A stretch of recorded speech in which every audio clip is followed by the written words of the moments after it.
बिस्मिल्लाहिर्रहमानिर्रहीम। सब तारीफ़ें खुदाए बुज़ुर्ग व बरतर के नाम जो तमाम जहानों का पालने वाला है। दुरूद लामहदूद आका दो जहां की ज़ात पर और आपकी आल पर। अस्सलाम वालेकुम वरहमतुल्लाह। अज़ीज़ान मन, ये बात आपके लिए हैरान कुन तो होगी, लेकिन हकीकत यही है कि हमें वाक़े करबला का तज़किरा साबिक़ा इल्हामी कुतुब में भी मिलता है। हज़रत मूसा अलैहिस्सलाम के ज़माने के बाद यहूदी कैलेंडर रजब के महीने से शुरू होता था और मुहर्रम उसका 7वां महीना होता था। बस आपने ये नुक्ता ज़हन में रखना है। अब मैं आपकी खिदमत में तौरात की किताब के बाब 23 की आयत नंबर 23 से 32 पेश करने जा रहा हूँ, जिसका तर्जुमा कुछ यूं है। और खुदावंद ने मूसा से कहा अलैहिस्सलाम कि मुहर्रम यानी 7वें महीने के पहले दिन बनी इसराइल से कह दें कि ये उनके लिए आराम का दिन है। इस दिन वो कोई काम ना करें। इस दिन यादगारी के लिए निरसंगे फूके जाएंगे। और खुदावंद ने मूसा से कहा कि बनी इसराइल से कह दें कि इसी 7वें महीने यानी मुहर्रम के 10वां दिन उनके लिए कफ़ारे का दिन है। उस रोज उनके लिए कफ़ारा किया जाएगा। उस रोज उन्हें खुदा की याद में आतिशी कुर्बानी को गुजारना है। अजीज़ान मांग, अगर आप इन आयात पर गौर करें, इसके तर्जुमे पर गौर करें, तो ये बात मालूम होती है कि जैसे बनी इसराइल को 7वें महीने के बारे में हुक्म दिया जा रहा है, उन्हें इस 7वें महीने के 10वें दिन की अहमियत बताई जा रही है और इस दिन उन्हें गम मनाने का हुक्म दिया जा रहा है।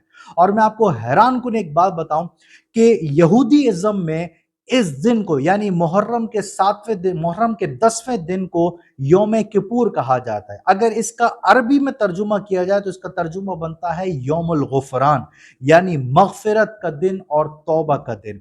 और यही दिन यहूदियों के लिए इंतहाई अहमियत का दिन होता है। इस दिन वो 25 घंटे का रोजा रखते हैं और सारा सारा दिन दुआओं में और तौबा में मसरूफ और मशगूल रहते हैं। इसी तरह तौरात ही में हजरत इर्मिया अलैहिस्सलाम, शायद आप में से बहुत सौ ने ये नाम पहली मरतबा सुना होगा, लेकिन हजरत इर्मिया अलैहिस्सलाम का शुमार बनी इसराइल के बड़े पैगंबरों में होता था। आप हजरत याकूब अलैहिस्सलाम के बेटे लावी के खानदान से हैं। इनकी किताब किताब इर्मिया के नाम से भी मशहूर है, जो अहदनामा कदीम में शामिल है। उसके बाब नंबर 53 की आयत नंबर 4 था 7, बल्कि आयत नंबर 4 था 12 में हमें जो है वो वाक़या करबला का तस्करा मिलता है, जिसका तर्जुमा कुछ यूं है कि और उसने मुशक्क़तें उठाई और गमों को बर्दाश्त किया। हमने उसे खुदा का मारा और सताया हुआ समझा, लेकिन उसने हमारी ही गलतियों के सबब मुशक्क़तें उठाई और परेशानियां झेली।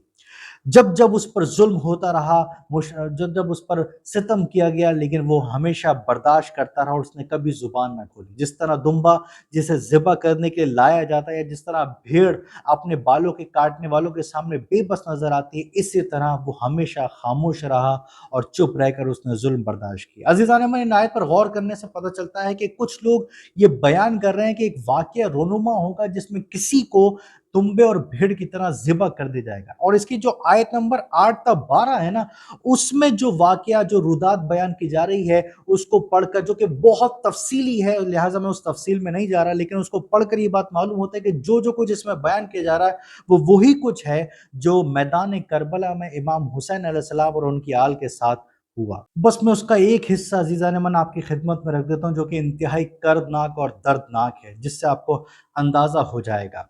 उसका तर्जुमा कुछ यूं है कि वो जुल्म करके और फतवे लगाकर उसको ले गए और उस पर उसके ज़माने के लोगों में से किसी ने उसका ख्याल ना किया और उसे बेरहमी से ज़िबाह कर दिया। अजीज़ान मन, इसी तरह हमें ज़ुबूर में भी एक पूरा बाब मिलता है, बाब नंबर 74, जिसकी आयत नंबर 4 तक 11 में हमें इसी तरह का तस्करा मिलता है, जिसका तर्जुमा कुछ यूं है कि तेरे मजमे में तेरे मुखालिफ गरजते हैं निशान के लिए, उन्होंने अपने ही झंडे खड़े किए हुए हैं।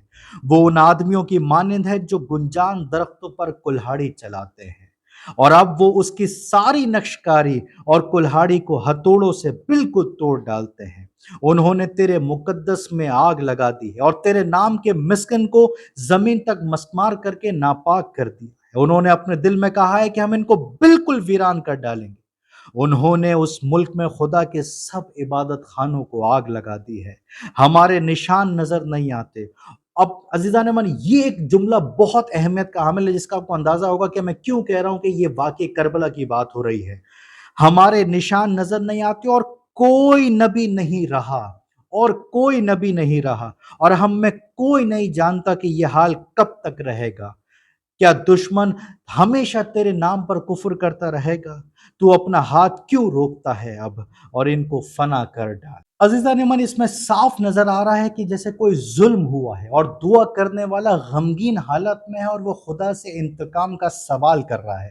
میں آپ کے علم میں لاتا چلوں کہ یہ زبور کا یہ باب آصف نامی شخص سے منسوب ہے، جو خدا سے سوال کر رہا ہے، جس میں یہ واضح ہو رہا ہے کہ دشمن جو ہے کا جو گروہ ہے وہ فوج لے کر آیا ہے اور وہ مقدس ہستیوں کے جسموں کو کاٹ رہا ہے، گھروں کو آگ لگا رہا ہے، عبادت گاہوں کو جلایا جا رہا ہے۔ اور سب سے اہم بات جو اس میں مذکور ہے وہ یہ کہ خاتم النبیین رحمت للعالمین صلی اللہ علیہ وآلہ وسلم بھی دنیا سے پردہ فرما چکے ہیں، اور یہ اس کے بعد کا واقعہ ہے، اور دعا کرنے والا خدا سے یہ سوال کر رہا ہے کہ آخر ان سب کا کب انتقام لیا جائے۔ عزیزان من، اسی طرح مکاشفات یوحنا جو کہ جن کا تعلق عہد نامہ جدید سے ہے، جو کہ عبرانی زبان میں، اور یوحنا جو کہ حضرت عیسیٰ علیہ السلام کے ایک حواری تھے ان سے منسوب ہے، اس میں بھی آخری زمانے کی پیشنگوئیاں کی گئی ہیں، جس کی مسیحی علماء نے بہت سی تشریح کی ہیں، اور اس میں بہت سے رموز و تمثیلات اور اشارے موجود ہیں، اور اس میں بھی کچھ ایسی باتیں، کچھ ایسے واقعات موجود ہیں جس کو پڑھ کر لگتا ہے کہ جیسے شاید یہ واقعی کربلا کی بات ہو رہی ہے۔ اس میں بھی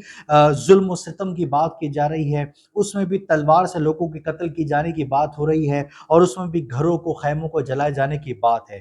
اسی طرح بائبل ہی میں ایک باب موجود ہے، باب نمبر 46 اس کی آیت نمبر 11 میں ایک پیشنگوئی مذکور ہے، اور اس پیشنگوئی کے الفاظ کچھ اس طرح سے ہے کہ یہ انتقام کا روز ہے، تاکہ وہ اپنے دشمنوں سے انتقام لے سکے، کیونکہ شمالی سرزمین میں دریائے فرات کے کنارے ایک ذبیحہ موجود ہے۔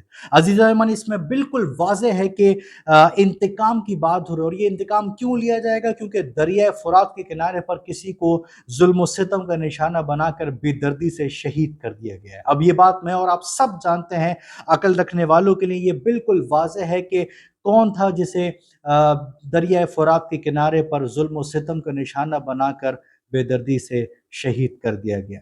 آخر میں بس رب کے حضور یہ دعا ہے کہ خدا اہل بیت اطہار پر، امام حسین علیہ السلام ان کے خانوادے پر اپنی کروڑوں رحمتوں کا نزول فرمائے۔